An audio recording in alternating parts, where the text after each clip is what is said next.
China just dropped a bombshell on one of America's biggest companies. All Boeing orders? Cancelled. Instead, China signed a massive deal with Airbus. 500 new planes, billions of dollars, and a clear message. The US is no longer the top choice. And it happened while Trump was still trying to rebuild ties with Beijing. For Boeing, this could be the most painful blow in its history. But it doesn't stop there. Behind this deal is a deeper shift. China is moving its money, its trade, and its trust away from the US. And while Washington talks tough about bringing jobs back, American factories are still empty. Big promises were made, but now the cracks are showing. This isn't just about planes. It's about power, leverage, and who controls the future of global trade. Because if China no longer needs America, the real question is, can America survive the fallout? While Trump was still shaking hands and smiling for cameras, China was finalizing a deal that sent shockwaves through Washington and Wall Street. The Bank of China has officially pulled the plug on its remaining orders from Boeing, America's flagship aircraft manufacturer.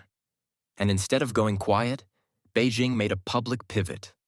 A bulk purchase of up to 500 planes from Airbus, Boeing's biggest rival. The timing couldn't be more calculated. It happened right as Trump was preparing for a diplomatic breakthrough with Xi Jinping, hoping to reset trade talks after years of tension. But China's message was loud and clear. They haven't forgotten the trade war. They haven't forgotten the 145% tariffs slapped on Chinese goods. And now, they're returning the favor, without shouting, without threats, just cold strategic action. For China, this is economic diplomacy with teeth. For Boeing, it's a staggering loss. China used to be one of its top customers, accounting for roughly 25% of Boeing's global aircraft deliveries in 2017. But after the 737 MAX disasters, supply chain issues, and deepening political divides, the relationship deteriorated fast. In 2023, Boeing delivered just one aircraft to China. And now, even that door has been shut. China's Airbus deal could be worth more than $50 billion, depending on the mix of narrow-body and wide-body jets.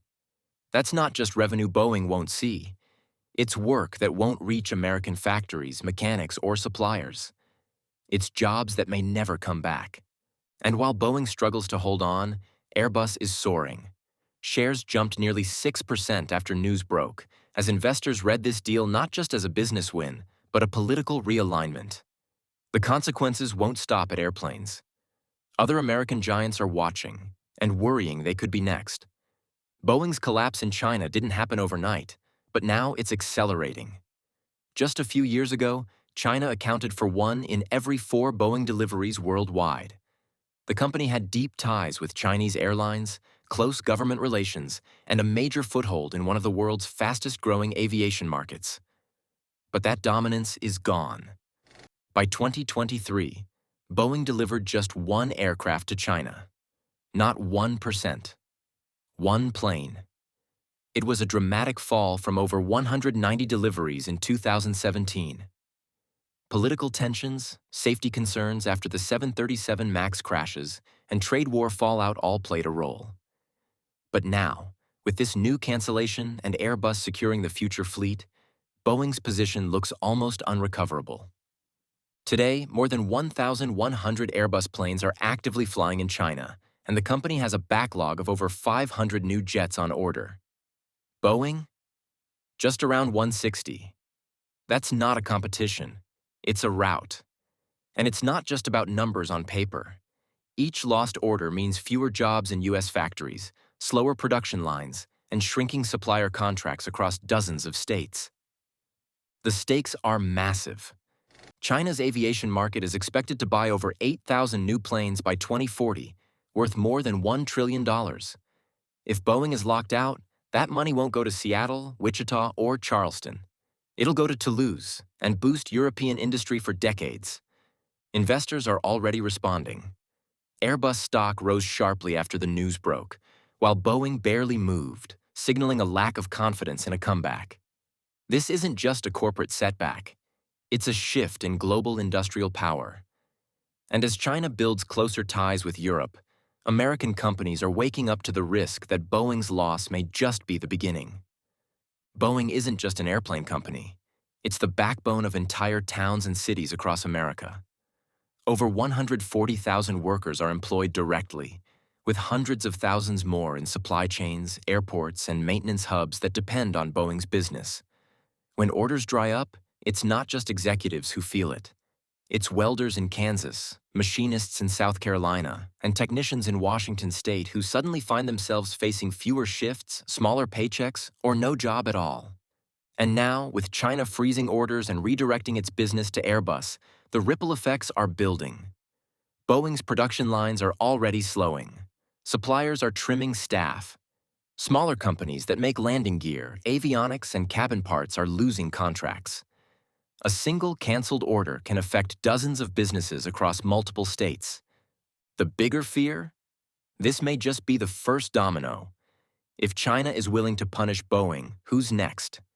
American giants like Apple, Tesla, Ford, and GM are watching closely.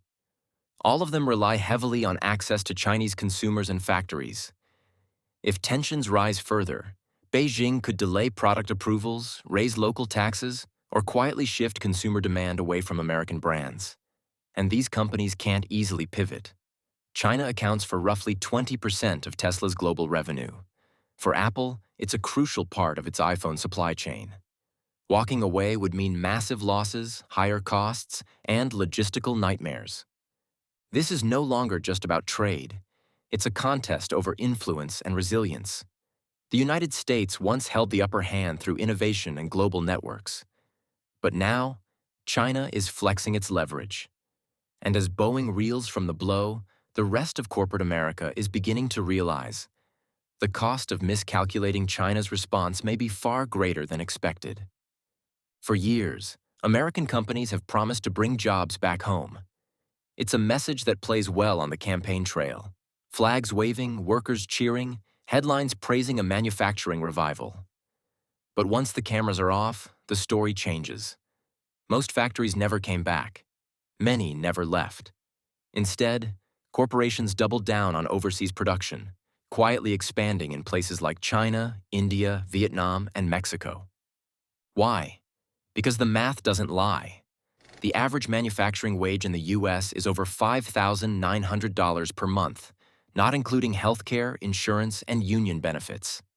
In China, it's closer to $1,100. In Vietnam, even less, around $400. That means U.S. labor can be 6 to 10 times more expensive, depending on the product. And it's not just wages. U.S. manufacturers face strict environmental, safety, and zoning regulations.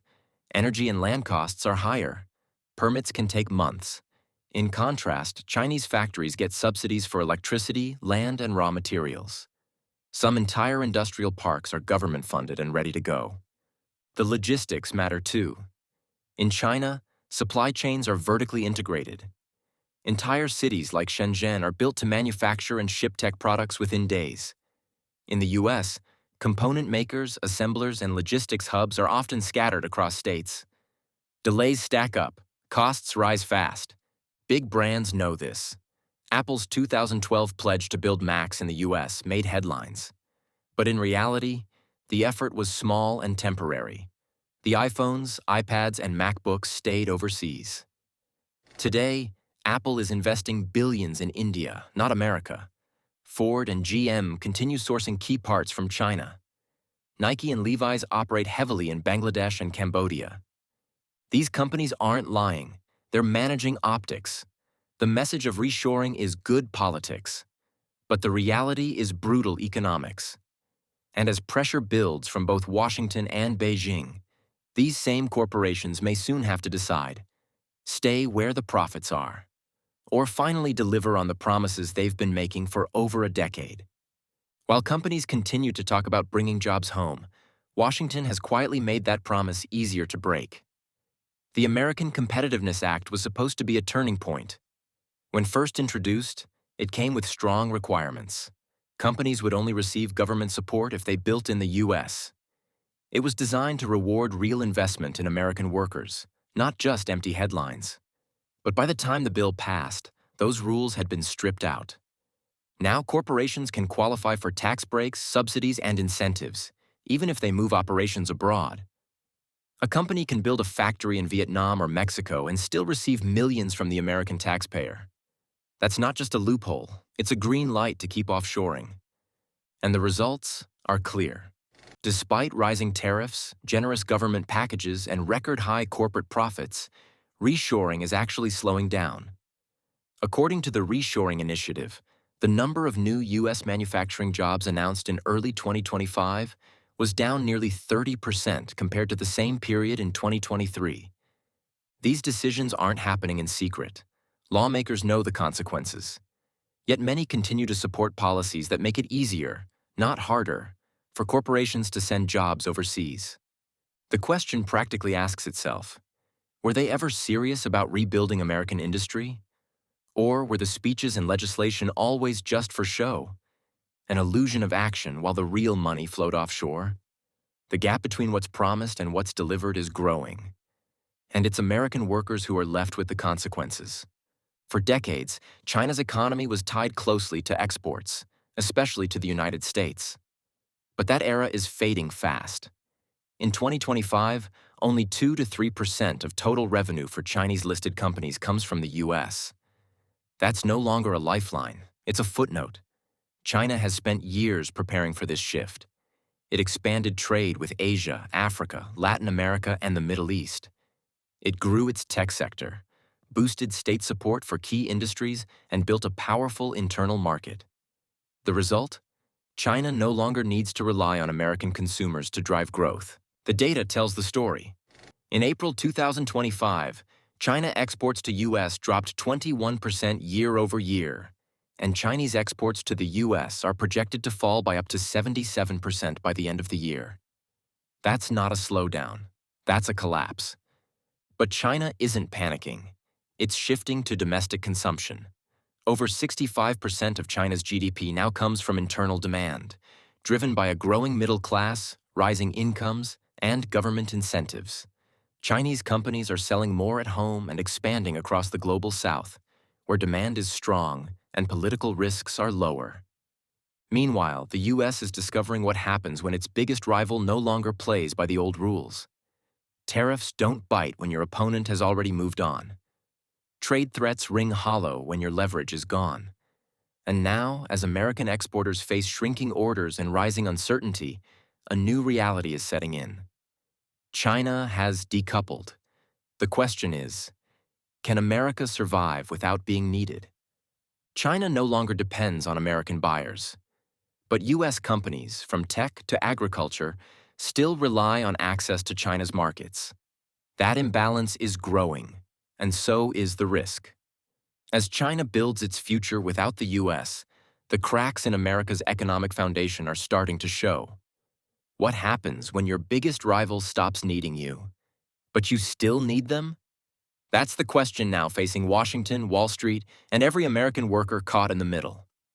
Subscribe now, because the next chapter in this global economic war is already unfolding. See you in the next one.